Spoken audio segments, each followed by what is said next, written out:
So sorrow is a very, very complex affair. Sorrow that exists between a wife and between a man and a woman. Though they may be married and so on, there is certain intimidation, certain fears. Where there is possession, there must be fear. If the wife possesses her husband, and the husband possesses the wife, or the woman and the man, in that possession there is fear and sorrow. Sorrow isn't just a passing,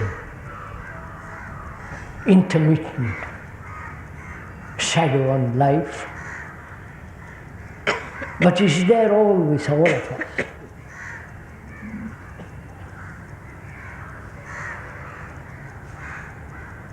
And that is that sorrow, the pain, the loneliness. Please, you are not listening to me taking notes on a pad or in your mind, in your brain. We are examining together. So you are entirely involved in it. Because we are talking about your sorrow, not my sorrow.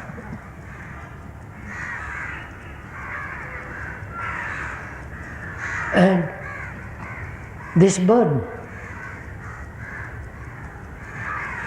the pain, the anxiety, the loneliness, the despair, the depression, the guilt, the remorse, all that, all those feelings, all those reactions contain, hold in that one word. The pain that you can never become the head of something. The pain of your own incapacity. The pain of not being able to do certain things which you want to do. The pain of ignorance. Not the ignorance of books, but the pain of ignorance of oneself. All this is sorrow. And also the sorrow when the husband leaves the wife and left children.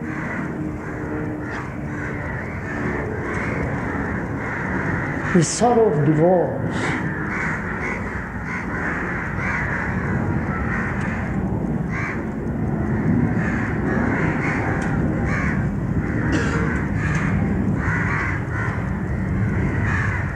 And the sorrow of loneliness.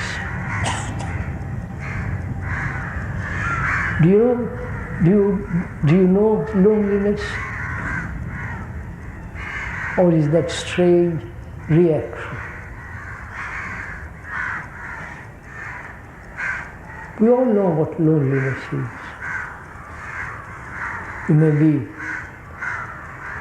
head of some institution, or you may have great many friends. And when you are walking by yourself on the beach or in the wood, you suddenly feel utterly unrelated to anything, alone, solitude, lonely.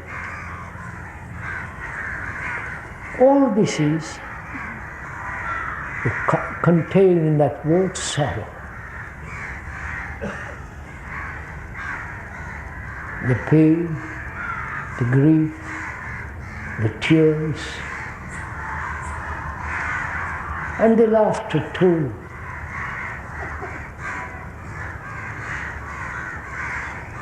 And man has lived with it,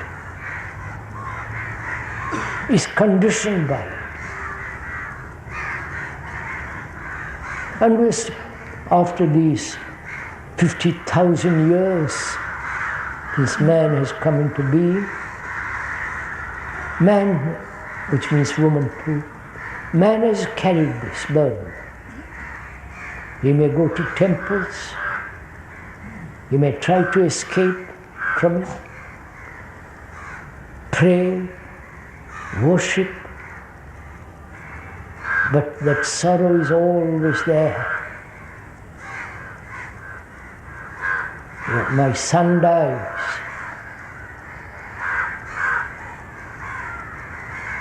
And I shed tears for the rest of my life.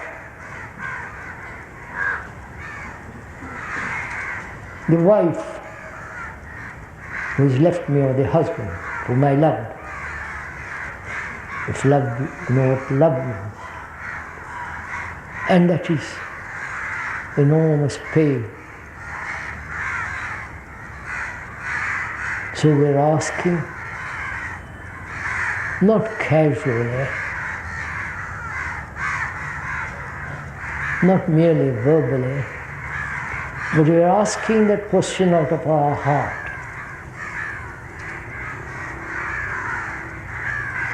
Whether that sorrow can ever end.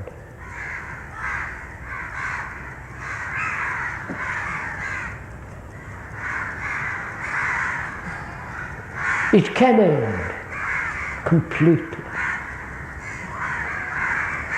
Sorrow, when the ending of sorrow, there is passion. That very word sorrow contains that word passion. Where there is sorrow, there cannot be passion.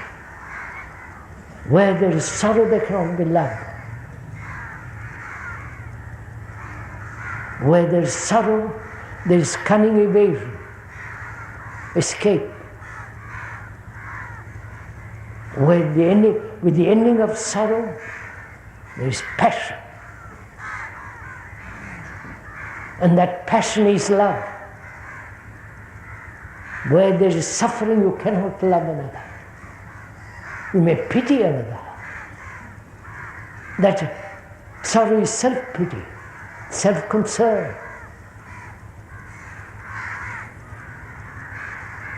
But the ending of it, then you will ask, naturally, how is it to end? That's a wrong question. But then you are asking, the word how means, show me a method, show me a practice, show me what to do. But if we are investigating together, learning together about the whole phenomenon of sorrow,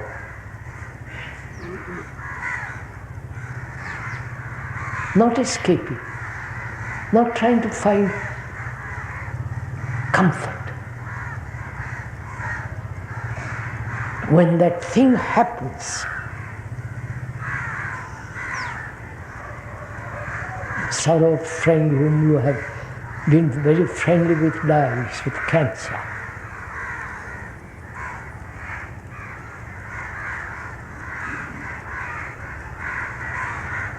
And there is the feeling that is gone. Now, sorrow is a challenge.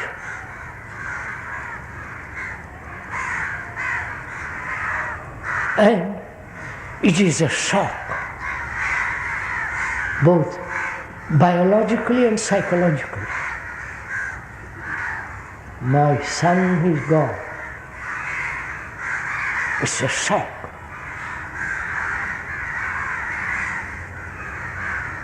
And the fact is, he's gone.